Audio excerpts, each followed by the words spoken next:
जय हिंद दोस्तों।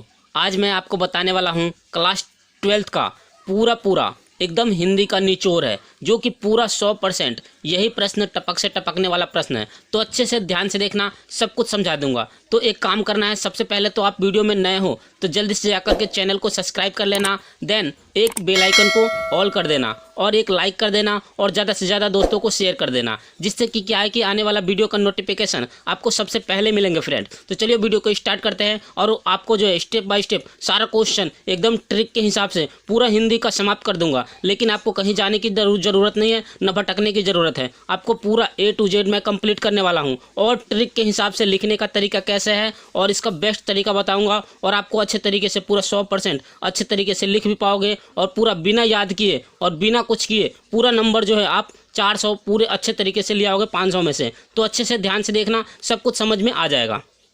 देखिए फ्रेंड, सबसे पहले मैं आपको बता देता हूँ, सबसे पहले आपको काम क्या करना है। अभी बोर्ड एग्जाम की आप तैयारी कर रहे हो, तो बोर्ड एग्जाम की तैयारी कर रहे हो तो देखिए टपक से टपकने वाला प्रश्न है, तो सभी प्रश्नों को A to Z आपको देखना होगा और तभी जाकर के आपको समझ में आएगा। देखिए यहाँ पर मैंने लिख दिया है हिंदी क्लास 12th का वेरी मोस्ट इंपॉर्टेंट प्रश्न है, तो अच्छे से देखना। सबसे पहला मैंने पहला पॉइंट लिखा है, यानी कि पहला पेज साफ एवं सुथरा लिखना, मतलब कि साफ एवं सुंदर लिखे। पहला पेज अगर आप बोर्ड एग्जाम में बैठते हो तो आपको ये चीज़ ध्यान रखना है, पहला जो पेज होगा उसमें साफ एवं सुंदर एवं स्वच्छ से यानी अच्छे तरीके से लिखना है। तभी जाकर के आपका एग्जामिनर जो है ना 100 में से 100 यानी पूरे 100% अच्छे मार्क्स देंगे और फुल में से फुल मार्क्स आपके एग्जाम में आ जाएगा। पहला समझ में आ गया, पहला पॉइंट था ये। इसके बाद देखिए दूसरा पॉइंट ध्यान से देखना। दूसरा पॉइंट है जो याद है उसे सबसे पहले पेज में लिखना है। जो भी प्रश्न आपको याद है, जितने भी प्रश्न आपने याद किया है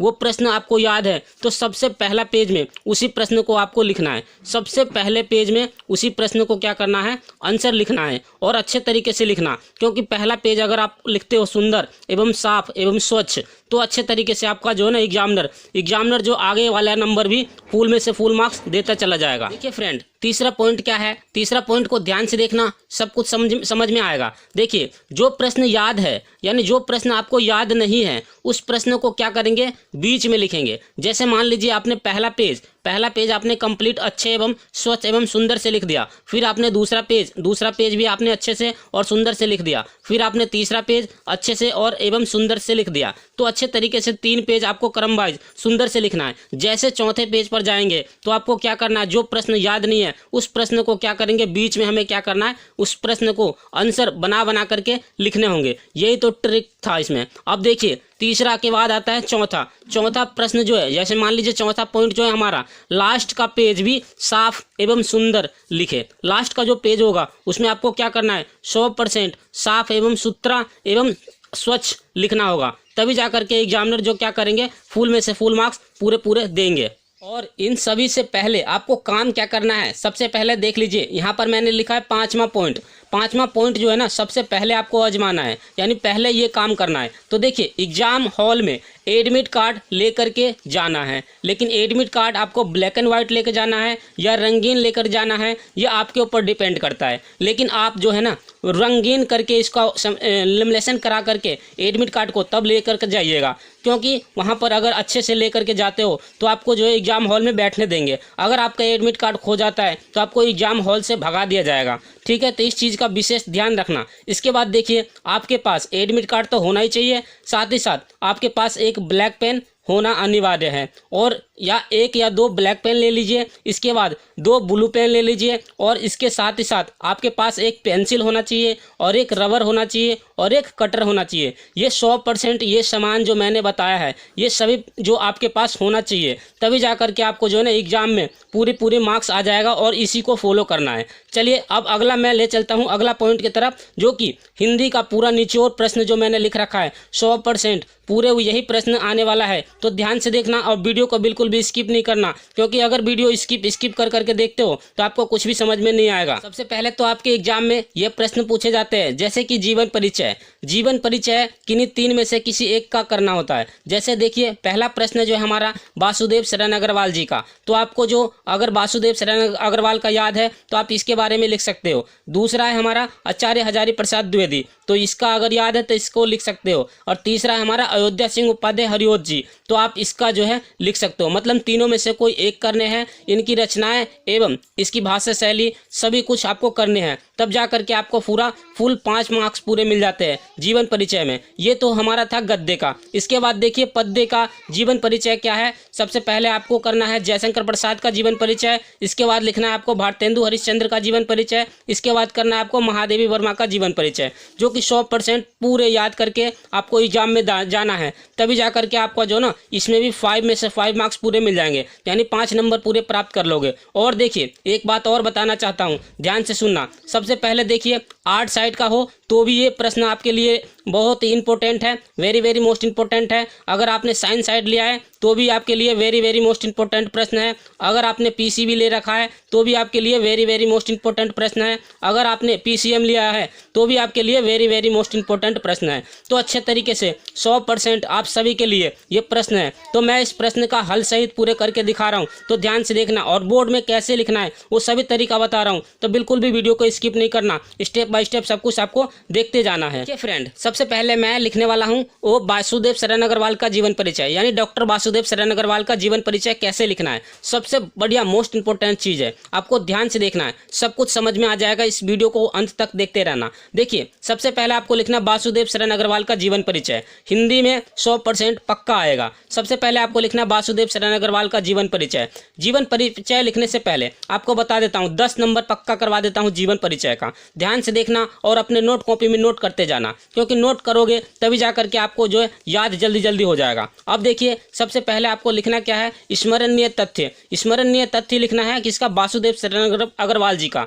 अब देखिए इनका जन्म कब हुआ था, तो 1904 ईस्वी में इनका जन्म हुआ था। इनकी मृत्यु कब हुई थी, 1967 ईस्वी में इनकी मृत्यु हो गई थी। इनका जन्म स्थान कहाँ था, तो खेड़ा नामक ग्राम में इनका जन्म हुआ था। इनकी शिक्षा कहाँ तक इन्होंने पढ़ाई किया था, तो देखिए MA PhD और लिटरेचर यानी डी लिटरेचर की उपाधि भी प्राप्त करी थी। इसके बाद इनकी प्रमुख रचनाएं कौन कौन सी है, तो देखिए पृथ्वीपुत्र, कल्पलता और कल्पवृक्ष आदि इनकी प्रमुख रचनाएं हैं। तो आपको मेन टॉपिक जो है ना, आपको इस पर ज़्यादा फोकस करना है। जैसे मैंने लिख रखा है इसी प्रकार से आपको लिखना भी है, लेकिन आपको एग्जाम में एक काम जरूर करना है, ब्लैक और ब्लू पेन का ही प्रयोग करना है। आपको रेड पेन और किसी और ग्रीन पेन का यूज नहीं करना, क्योंकि अगर आप ब्लैक और ब्लू पेन से लिखते हो तो आपको 100% अच्छे मार्क्स अच्छे तरीके से प्राप्त हो जाएगा। लिखने का यही तरीका है। अब देखिए आपको करना क्या है, सबसे पहले हेडिंग डाल देना है जीवन परिचय। जीवन परिचय हेडिंग डालने के बाद इसके बाद जो नीचे का जो जितने भी है ये सब मैंने खुद से बनाया है, तो आपको भी इसके अनुसार पूरा जो नीचे का है ये सब आपको खुद से बनाना होगा। तो ध्यान से देख लीजिए और जल्दी जल्दी आपको क्या करना है, नोट कॉपी में इसको नोट कर लेनी है। जीवन परिचय से लिखने से अच्छा है, सबसे पहले आपको इसको क्या करना है, स्क्रीनशॉट मार लीजिए। जल्दी जल्दी इसको या तो नोट कॉपी में नोट कर लीजिए और अच्छे तरीके से इसको याद कर लीजिए। अब मैं इसका अगला पेज पर ले चलता हूँ और आपको स्टेप बाय स्टेप सब कुछ दिखा देता हूँ, तो ध्यान से देखते रहना, सब कुछ समझ में आ जाएगा। देखिए फ्रेंड, मैंने यहाँ पर लिख लिया है रचनाएं और इसके बाद लिखा मैंने भाषा शैली। तो आपको क्या करना है, जल्दी से इसको स्क्रीनशॉट ले लेना है, क्योंकि इसको भी मैंने बना करके लिखा है। भाषा शैली में ये हो जाता है इनकी कौन सी भाषाएं थी, तो देखिए इनकी प्रमुख भाषाएं जो थी खड़ी बोली थी। और यहाँ पर इनकी रचनाएं 3 रचनाएं, कोई सा भी आप याद कर लीजिए और पूरे लिख दीजिए, आपका जो ना फुल में से फुल मार्क्स आ जाएगा। नेक्स्ट प्रश्न की ओर चलते और आपको स्टेप बाय स्टेप सब कुछ दिखा देता हूँ, तो ध्यान से देखना और वीडियो को बिल्कुल भी स्किप नहीं करना।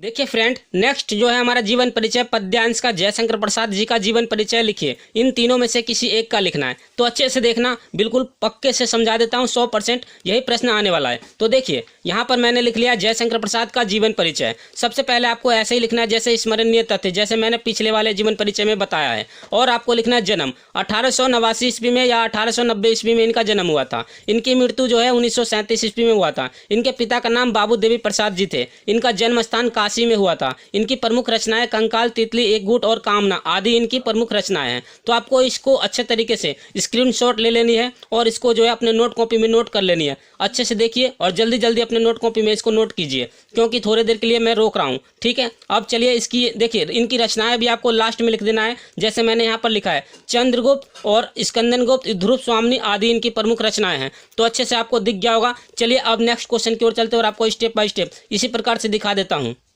देखिए फ्रेंड, नेक्स्ट क्वेश्चन हमारा क्या है, नेक्स्ट क्वेश्चन को आपको ध्यान से देखना है। ये पूरे 10-10 नंबर के प्रश्न हैं और अच्छे से देखोगे ना तभी समझ में आएगा, अन्यथा आपको समझ में नहीं आएगा। सबसे पहला प्रश्न देखिए यहाँ पर, पहले मैंने लिखा है अपने पाठ्य पुस्तक में से एक गद्यांश का व्याख्या करें। तो देखिए सबसे पहले व्याख्या जहां भी लिखा रहेगा ना तो आपको क्या करना है, संदर्भ याद कर लेनी है। संदर्भ आपको अपने इच्छा अनुसार करनी है, जैसे पाठ का नाम और लेखक का नाम अगर आपको पता चल जाता है तो संदर्भ जो है ना इजीली हो जाएगा आपका, जो है ना बहुत अच्छे से देखना तभी समझ में आएगा। संदर्भ में लिखना क्या है, प्रस्तुत गद्यांश हमारी पाठ्य पुस्तक हिंदी के राष्ट्रीय का स्वरूप नामक पाठ से लिया गया है। इनके लेखक का नाम क्या है, यानी जिनके लेखक का नाम क्या है, डॉक्टर वासुदेव शरण अग्रवाल जी है। तो अच्छे तरीके से इसको नोट कर लीजिए या इसको स्क्रीनशॉट मार लीजिए और बाद में लिख लेना, कोई दिक्कत नहीं है। इसके बाद देखिए अगला स्टेप क्या है, दूसरा है हमारा व्याख्या। तो व्याख्या कैसे करेंगे, जो प्रश्न हमें से पूछा जाता है उसी प्रश्न में से बीच में से हमें क्या करना है, पूरी व्याख्या को सेम टू सेम कॉपी कर देना है, तो पूरे नंबर ये आ जाएगा। इसके बाद जो व्याख्या में हमारा क्वेश्चन पूछा जाता है उसी में से तीसरा प्रश्न हमसे पूछा जाता है, वो भी हमें उसी में से देख करके पैसेज में से छांट करके इस प्रश्न का पूरा हल कर लेना है। ये प्रश्न आपको समझ में आ गया, ये फ्री का है जो कि 10 नंबर पूरे आ जाएगा। यही ट्रिक आपको फॉलो करना है। ट्रिक आपको क्या करना है, यही ट्रिक फॉलो करना है जैसे मैंने अभी बताया है। अब देखिए नेक्स्ट प्रश्न की ओर चलते और आपको स्टेप बाय स्टेप इसी प्रकार से दिखा देता हूँ। देखिए नेक्स्ट प्रश्न क्या है, यानी कि नोट में मैंने लिख लिया है शुरू के 3 प्रश्न, यानी 3 पाठ जो है ना आपको क्या करना है, 3 पाठ का पहचानने का नियम जो है लिख लेनी है। जैसे पहचानने का नियम कैसे, जैसे मैंने पहला पाठ लिख लिया तो व्याख्या आपको जो है ना अच्छे तरीके से समझ में आ जाएगा। जैसे देखिए राष्ट्र का स्वरूप नामक पाठ से लिया गया है, तो इस पाठ में जो भी व्याख्या पूछे जाते हैं उनके बीच में ये कॉमन चीज़ें ये जरूर मिलेंगे। जैसे आप व्याख्या पढ़ोगे ना, अगर आपके पास क्वेश्चन आ जाता है गद्यांश में हो या पद्यांश में हो तो आपको मिलता जुलता क्वेश्चन जो है ना बीच में से मिल जाएगा, तो आपको टॉपिक में से छांट लेना, जैसे राष्ट्रीय या राष्ट्रीय इस प्रकार से आपको मिल जाएगा। तो आपको समझ में आ जाएगा कि राष्ट्रीय का स्वरूप नामक पाठ से लिया गया है, जिनके लेखक का नाम क्या है, वासुदेव शरण अग्रवाल जी है। तो आपको समझ में आ गया। ऐसी प्रश्न नंबर यानी पाठ नंबर 2 में आपको अच्छी तरीके से ऐसी कुछ नोट करके यानी पहचानने का नियम आपको बना लेना है और अच्छे तरीके से इसका संदर्भ याद हो जाएगा। अगर संदर्भ याद हो जाता है तो व्याख्या इजीली हो जाएगा। इसके बाद पार्ट 3 में से आपको क्या करना है, इसी प्रकार से व्याख्या को अच्छे तरीके से समझ लेनी है, तो आपका 10 नंबर पक्के हो जाएंगे। अब देखिए नेक्स्ट प्रश्न है जो कि हर बार पूछे जाते हैं, पंचलाइट अथवा बहादुर की कहानी में से कोई एक जो है ना एक कहानी को लिखना है, जो कि पूरे कितने नंबर का आता है, 5 नंबर का आता है। फ्री ऑफ कोर्स है, बहुत ही अच्छा तरीका से इस कहानी को अच्छे तरीके से सुन लेना। अगर आप यूट्यूब पर सर्च करोगे ना पंचलाइट की कहानी तो भी वहाँ पर अच्छे तरीके से कहानी टाइप से आ जाएगा और एक बार 2 बार सुनने के बाद ही आपको पूरे फुल मार्क्स याद हो जाएगा, यानी 5 नंबर फ्री का मिल जाएगा। या तो आप इसको कर सकते हो बहादुर की कहानी, या तो इसको याद कर लीजिए ध्रुव यात्रा या बहादुर की कहानी, कोई सा भी आप एक कहानी पक्के याद कर लीजिए और अच्छे तरीके से आपको मिल जाएगा। मुझे सबसे बेस्ट लगा बहादुर और पंचलाइट की कहानी, तो आप इन दोनों में से एक कोई सा कर सकते हो। अब नेक्स्ट प्रश्न की ओर चलते और आपको स्टेप बाय स्टेप इसी प्रकार से दिखा देता हूं। देखिए फ्रेंड नेक्स्ट प्रश्न क्या है, प्रश्न नंबर 6 बहुत ही ज्यादा इंपॉर्टेंट है। ये आपके एग्जाम में हर बार पूछे जाते हैं, जो कि पूरे 5 नंबर का है और फ्री ऑफ कॉस्ट है, तो अच्छे से देखना। देखिए रसमरथी काव्य खंड के आधार पर श्री कृष्ण का चरित्र चित्रण लिखिए, यानी श्री कृष्ण के बारे में आ जाए लिखने के लिए, या इसके कर्ण के बारे में कर्ण जी के बारे में आ जाएगा, कर्ण के बारे में चरित्र चित्रण लिखिए, तो या प्रकाश डालिए। इस प्रकार से प्रश्न जो है ना हर बार आपके एग्जाम में पूछे जाते हैं। ऐसा कोई भी एग्जाम नहीं है जिसमें ये प्रश्न ना आया हो। ये प्रश्न और ये प्रश्न जितने भी प्रश्न मैं बता रहा हूँ मोस्ट इंपॉर्टेंट है। तो आपको क्या करना है, कृष्ण जी के बारे में आपको जानकारी निकाल लेनी है या कर्ण के बारे में जानकारी आपको अच्छे तरीके से निकाल लेनी है, पूरे 5 नंबर और आपको लिख देनी है। फ्री ऑफ कॉस्ट 5 नंबर आपको प्राप्त हो जाएगा। चलिए नेक्स्ट क्वेश्चन की ओर चलते हैं और आपको स्टेप बाय स्टेप इसी प्रकार से सारे क्वेश्चन को अच्छे तरीके से समझा देता हूँ।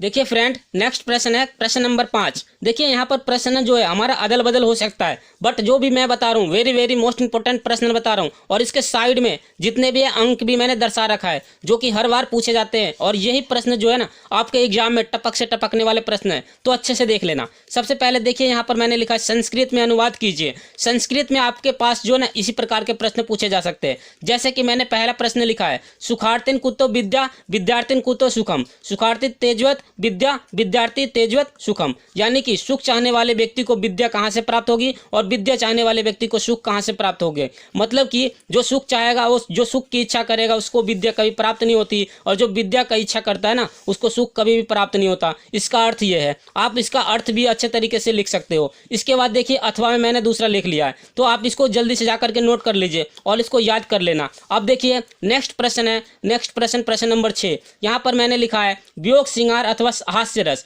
वियोग श्रृंगार अथवा हास्य रस अथवा करुण रस की परिभाषा उदाहरण सहित लिखिए। या तो आप हास्य रस को याद कर लीजिए, या वियोग श्रृंगार रस को याद कर लीजिए, या करुण रस को अच्छे तरीके से याद कर लीजिए। तो हास्य रस और करुण रस मैं अच्छे तरीके से बता रहा हूँ, जल्दी से इसको आप जो है ना नोट कॉपी में नोट कर लेना। अगर आपने नोट कर लिया ना तो अच्छे तरीके से जो ना आपका जो पूरे 2 नंबर पक्के हो जाएंगे। देखिए फ्रेंड, आपको करना क्या है, सबसे पहले मैं बता रहा हूँ आपको हास्य रस की परिभाषा, और इसके बाद बता रहा हूँ करुण रस की परिभाषा। तो ध्यान से देखना, और अगर आप नोट करना चाहते तो नोट कर सकते हो, अन्यथा आप जो है ना स्क्रीनशॉट मार करके बाद में भी नोट कर सकते हो। तो देखिए सबसे पहले आपको क्या करना है, हास्य रस का उदाहरण लिखना है। कैसे? इसका स्थायी भाव हास्य है। किसी व्यक्ति के विकृत रूप, आकार, वेशभूषा आदि को देखकर हृदय में जो विनोद का भाव उत्पन्न होता है वह हास्य रस कहलाता है। अच्छे तरीके से आपको समझ में आ गया होगा, यानी कि हंसने की बात कही गई हो, यानी कि किसी व्यक्ति को हम अगर विकृत रूप, आकार, वेशभूषा आदि को देखकर हृदय में हमारा उत्पन्न हो जाता है, यानी कि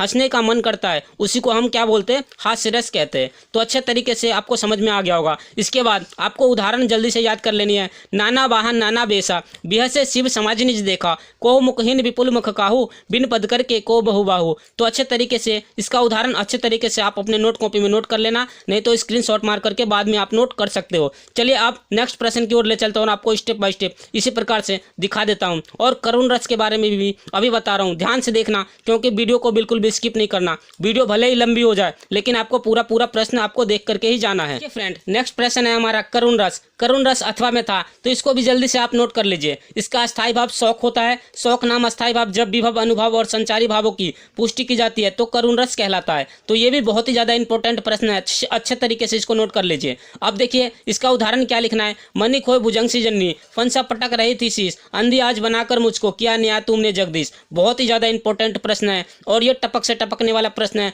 तो अच्छे तरीके से इसको क्या करना है, आपको 100% अच्छे तरीके से इसको नोट कॉपी में नोट करके याद कर लेनी है। अब नेक्स्ट प्रश्न की ओर ले चलता हूँ, आपको स्टेप बाय स्टेप इसी प्रकार से दिखा देता हूँ। नेक्स्ट प्रश्न क्या है, नेक्स्ट प्रश्न है हमारा उपमा अलंकार अथवा श्लेष अलंकार। लक्षण उदाहरण सहित दीजिए। यानी कि उपमा अलंकार आपको ध्यान से सुन लेना है। अगर जो मैं बता रहा हूँ ना आपको नोट कॉपी में नोट कर लेना है। उपमा अलंकार किसे कहते हैं, जिसमें एक वस्तु के स्थान पर दूसरे वस्तु से तुलना की जाती है, वह उपमा अलंकार कहलाता है। यानी कि उपमा अलंकार में तुलना की जाती है, एक वस्तु से दूसरे वस्तु की तुलना यानी तुलना की जाती है, वह उपमा अलंकार कहलाता है। श्लेष अलंकार, शब्द एक अर्थ अनेक। श्लेष अलंकार यानी कि शब्द एक होता है और अर्थ अनेक होता है। शब्द एक और अर्थ अनेक, आपको याद हो गया होगा, शब्द एक अर्थ अनेक। इस प्रकार से जो प्रश्न का जो आंसर देना है आपको श्लेष अलंकार कहलाता है। शब्द एक अर्थ अनेक, श्लेष अलंकार। इसका उदाहरण आप कहीं से भी ढूंढ सकते हो, नहीं तो मैं इसका उदाहरण भी आपको दे दूंगा, या तो आपको डिस्क्रिप्शन में एक लिंक मिलेगा, वहां जाकर के अच्छे तरीके से अलंकार को आप अच्छे तरीके से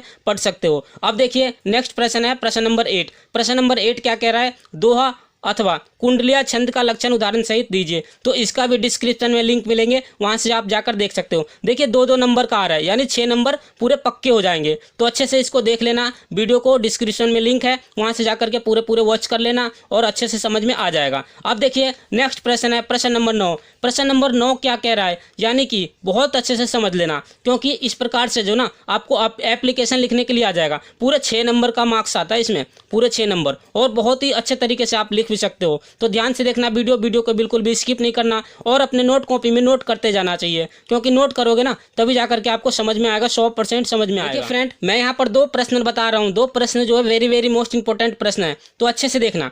जैसे देखिए, बस में गुंडों द्वारा घेर लिए जाने पर एक महिला यात्री की सहायता करने वाले बस संवाहक के शासक एवं कर्तव्य भावना की प्रशंसा करते हुए परिवहन निगम के मुख्य प्रबंधक को पत्र लिखिए। यानी कि परिवहन निगम के मुख्य प्रबंधक है, उनको जो है एक पत्र लिखना है, ठीक है। इसके बाद देखिए पूरा 6 नंबर का आता है। इसके बाद अथवा में मैंने लिख दिया है, ऋण प्राप्ति हेतु भारतीय स्टेट बैंक के शाखा प्रबंधक को आवेदन पत्र लिखिए। इस प्रकार के प्रश्न जो ना आपके एग्जाम में पूछे जाएंगे, जो कि 6 नंबर का है। वेरी मोस्ट इंपोर्टेंट प्रश्न है। चलिए अब नेक्स्ट क्वेश्चन की ओर ले चलता हूँ और आपको स्टेप बाय स्टेप सब कुछ दिखा देता हूँ, ध्यान से देखते रहना। देखिए फ्रेंड, लास्ट प्रश्न है आज का, जो कि पूरे 9 नंबर का है और निबंध है। आपको लिखने का तरीका भी बताऊंगा और कौन कौन सा निबंध आने वाला है। टपक से टपकने वाला निबंध है, वेरी मोस्ट इंपोर्टेंट है। 100% यही प्रश्न आपके एग्जाम में पूछे जाएंगे, तो ध्यान से देखना। सबसे पहले देखिए यहाँ पर मैंने लिखा है 11वां प्रश्न, निम्नलिखित विषयों में से किसी एक पर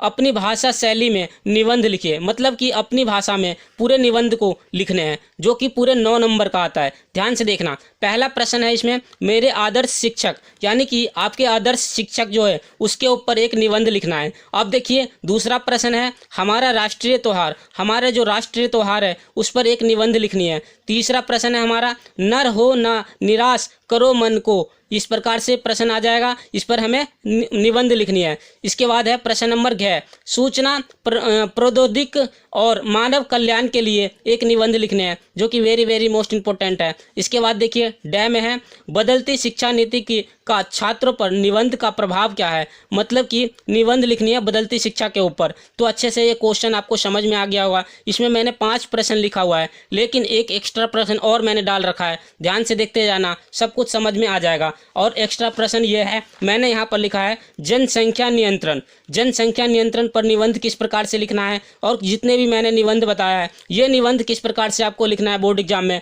क्योंकि अगर एक निबंध आपको पता चल जाएगा तो लिखने का तरीका आप खुद पर खुद अच्छे तरीके से सीख जाओगे। देखिए फ्रेंड, निबंध किस प्रकार से लिखोगे वो मैं बता रहा हूँ, यही शॉर्ट तरीका है, यानी कि शॉर्ट ट्रिक है। तो आजमा लेना, अच्छे तरीके से समझ में आ जाएगा। सबसे पहले आपको निबंध किस पर लिखना है, जैसे मैंने लिख दिया जनसंख्या नियंत्रण पर निबंध लिखिए, या निबंध, इस प्रकार से आपको हेडिंग डाल देना है। डालने के बाद पहला नंबर क्या है, निबंध लिखने का शॉर्ट तरीका। जो शॉर्ट तरीका बता रहा हूँ ना, इसी को आप फॉलो कर लेना। सबसे पहला पॉइंट जो है आपको ये याद होना चाहिए, नंबर 1 हेडिंग, प्रस्तावना। जिस पर भी आपको निबंध लिखना है ना, उसका प्रस्तावना आपको अच्छे तरीके से याद होना चाहिए। जैसे प्रस्तावना, मान लीजिए जनसंख्या नियंत्रण पर हमें लिखना है, तो जनसंख्या के बारे में अच्छे तरीके से हमें नॉलेज होनी चाहिए, तो अच्छे तरीके से इसको लिख सकते हो। दूसरा पॉइंट है हमारा जनसंख्या वृद्धि से उत्पन्न समस्याएं। जनसंख्या वृद्धि पर जो है उत्पन्न, यानी जनसंख्या बढ़ती रहेगी तो कौन कौन सी समस्याएं हो सकता है, इस पर आपको अच्छे तरीके से लिख लोगे। बना करके लिख देना, पूरे नंबर मिल जाएगा। इसके बाद देखिए तीसरा पॉइंट आपको क्या लिखना है, तीसरा हेडिंग, जनसंख्या वृद्धि के कारण। जनसंख्या का कारण क्या है जिससे कि हमारे देश में दिन प्रतिदिन जनसंख्या बढ़ती जा रही है, इसके ऊपर आपको पूरे लिख देना है। ठीक है। इसके बाद है नेक्स्ट है हमारा अगला है जनसंख्या वृद्धि को नियंत्रित करने का उपाय क्या है, यानी इस चीज़ को बचने का क्या उपाय है। तो अच्छे तरीके से इसको आप बढ़िया तरीके से लिख सकते हो। इसके बाद देखिए उपसंहार, लास्ट में आपको उपसंहार, इसके जो है बचने का उपाय और इसके कैसे हम इसको कल्याण कर सकते हैं, अच्छे तरीके से जनसंख्या पर नियंत्रण कैसे पा सकते हैं, उसका जो है ना संहार लिखना है, जो कि पूरे 9 नंबर अच्छे तरीके से प्राप्त कर लोगे। आशा करता हूँ कि ये वीडियो आपको अच्छा लगा होगा। तो जल्दी से जा करके क्या करना, एक लाइक कर देना, देन बेल आइकन को ऑल कर देना, और एक शेयर कर देना, और एक छोटा सा प्यारा सा कमेंट कर देना, जिससे कि क्या है कि आने वाला जो है ना वीडियो जो है आपको सबसे पहले मिले फ्रेंड। और अभी तक आप हमारे चैनल पर नए हो तो एक सब्सक्राइब जरूर कर लेना, जिससे कि क्या है कि आने वाला वीडियो का नोटिफिकेशन आपको सबसे पहले मिले फ्रेंड। तो चलिए इसी के साथ वीडियो समाप्त करता हूँ। जय हिंद, जय भारत, वंदे मातरम। Thanks for watching.